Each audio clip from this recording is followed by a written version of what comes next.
All right, y'all, welcome at the Final Boss Auto Hub. And as you know, there are many changes happening in the auto world. And with that being said, there will be cars that will no longer be made in the year 2026 and pretty much will be discontinued for different reasons, such as emissions in different countries, low sales, different technology that is now being used, and throwing old technology out so they no longer feel the need to make those cars, and just a whole different plethora of reasons why some of these cars won't be made. So if you ain't catch it just by now, basically this video is about cars that are no longer will be made in the year 2026. I compiled a short list. Maybe I'll make a part 2 and 3, but these are the cars that kind of caught my eye after doing some research, right? And going into the first one is the Acura TLX. Now, this car was discontinued back in July of 2025, I would say 2025. And after 10 years on the market, Acura is ending its production of its mid-size luxury sedan due to slow sales. Basically, the car only sold roughly 7,000 units in its entirety in 2024. And pretty much Acura, from what I'm reading, is basically have plans to replace the TLX with their new RSX electric crossover. To me, that doesn't make sense, but you know, in my opinion, I really like the body style of the new iteration of the TLX, especially the S-Type. Like, I really like the aggressiveness of the recent TLX. I feel like Acura was trying to make a solid attempt of bringing back their performance lineup, and I think the only issue that they were facing was the price. Acura was literally like charging BMW and Benz prices for something that could pretty much be outperformed by Infiniti Q50 Red Sport, right? With that being said, I can see why Acura was not selling much of their new iteration of the TLX, especially the S-Type. The car is pretty quick, pretty fast, look good as hell, but then I can buy a Q50 that's cheaper than this and outperform it, you know? The only thing that Acura got over it is a little bit more technology and, you know, being a later model and reliability. But there's a Q50 that I could just outperform and spend less money to get it. You get what I'm saying? So the problem with what I'm realizing with Acura is moving like their Benz and BMW, and you guys do have some lineage, but you guys haven't been putting on that performance model for years. You guys cut that out after the Legend and Integras and certain things like that. Y'all started to cut those out for a while, and now you had a little bit of a resurgence. You can't come in and try to sell a car for $60,000, $70,000 that can be outperformed by another midline luxury model. You can't do that. It doesn't make sense. But either way, you know, I was a big fan of the TL before they made it the TLX, which was the bigger mid-size sedan of it. I think it had like 305 horsepower, 3.7 liter V6. That car was fire, and then they condensed it and shortened up the length of the car and made it the TLX in what you see today. But I don't think the electric crossover would be the right move, but what do I know, right? But the car that will no longer be made in 2026 is the Acura TLX. So if you want one, go cop one now. The Audi A7. This is crazy. This one shocked me, right? The Audi basically is refreshing their lineup. They're no longer making the A7. They're just going to focus on the A5 and the A6. And I won't say most, but some of their other cars are basically being phased out.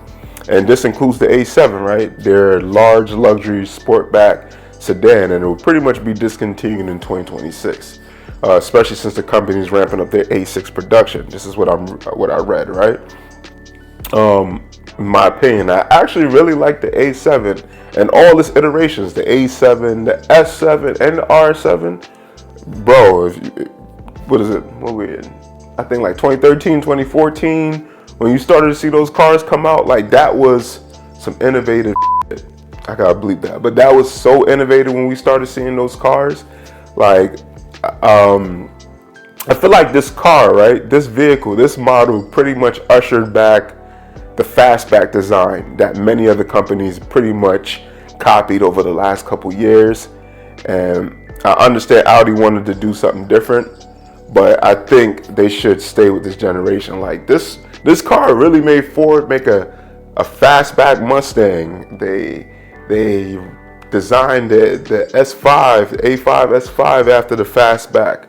Like, you see other companies literally started to bringing back some of these fastbacks on their crossover vehicles and things like that, because that design was just different. Like, they brung that joint back and it popped, you know. But in my opinion, you know, I think Audi should do another generation. This is a very popular car. But, you know, if you guys are in the market for one or looking for one, you better go get one now, okay? All right. The next car is a BMW X4. I would say this car was pretty much a hot commodity when it basically debuted in 2014, right? But in the decade since, like, buyers pretty much fell out of love with this vehicle. And from what I'm reading, that BMW is pretty much going to put the axe to the X4 after the 2025 model year. And I think they're going to pretty much push the new X2 crossover coupe to kind of fill that awkward market. To be honest, I don't care for this vehicle. This vehicle pretty much came out when that boom of crossovers started happening, and BMW wanted to jump in and get their sales up while they could, just following the trends, right? It was basically a basic car to me. It had some luxury features because it was a BMW, but it wasn't crazy. But hey, they're no longer making it. If you guys are interested in an X4, go cop one. Get it quickly, okay? This one is going to surprise you. This is one of the last two models I got to talk about before I end the video, right? The Infiniti QX55, right? Infiniti basically attempted, I would say, to improve on the QX50 design with like a coupe-like QX55. And I'm going to put both of them on the screen so you guys can see it. And this was in 2022, right? And it had pretty much all the same elements of the standard QX50. The same 260 horsepower engine, turbocharged 4-cylinder engine. I think they got that engine from Benz, I believe, which was a very punchy engine. Like, that engine it had some kick. And basically this model was a little bit more slantier, almost like a fastback design type roof, I would say. It was never a big seller, and now they both discontinued. To be honest, I actually like both SUVs. I drove the QX50 when I had my Infiniti. Every time I had to put it in the damn shop due to those turbos going out, they gave me a QX50, and I'm not gonna lie, it was smooth as hell. That four banger was going dumb in it. That car was just a nice SUV truck. Like, if I wanted a family vehicle and I had the extra funds, I would have got a QX50 or a QX55. Pretty much the QX55, it had all the looks that people wanted, right? It had all the looks that people wanted. But I feel like with Nissan / Infiniti's like fleeing reputation, right? With the reliability, and, you know, they was closing most of their dealerships around the time, it pretty much done this vehicle in. It didn't give it a proper chance to prosper, you feel me? I also believe that the premium price that they was charging for practically the same vehicle, just with a new design, some new design cues, with the same engine, did not help the sales. So you guys are charging a premium price for a truck for a company that was pretty much closing a lot of your dealerships with a basic engine. There was no in-between model, maybe with a 350 horsepower engine or something. It was a 260 horsepower engine, and you're selling it for $60,000 plus 65. People are not going to buy that, you know? So due to Infiniti's financial woes and reputation, I feel like it did that car in. I thought the QX50 and the QX55, especially the QX55, I felt like in the right circumstances, that car would have flourished. But hey, listen, if you guys want one, hurry up and go cop one. They're not making them anymore. But last but not least on the list, and this one actually is bugging me, to be honest, for a gearhead. This one is bugging me. It's the BMW 8 Series. Like, the BMW M8 competition that they made from the 8 Series, it packed some serious firepower, you feel me? Like a 4-liter twin-turbo V8 engine. I think it was their most powerful engine stock, or coming from the factory, I should say, making 617 horsepower with 553 pounds of torque. I think it did 0 to 60 miles in 3.0 seconds flat, and that's pretty fast due to the size of the vehicle. It was kind of a big vehicle, you know, depending whether you get the Grand Coupe or the Coupe, they're both kind of big. But the M8 competition will not be made after the year 2025. So after 2025, they will not be making any more 8 Series. In my opinion, this one really pains me. I actually really like this series, especially in its coupe iterations. I don't like the Grand Coupe. I prefer the coupe. Essentially, I was always a big fan of the 8 Series. I'm gonna put up the old one.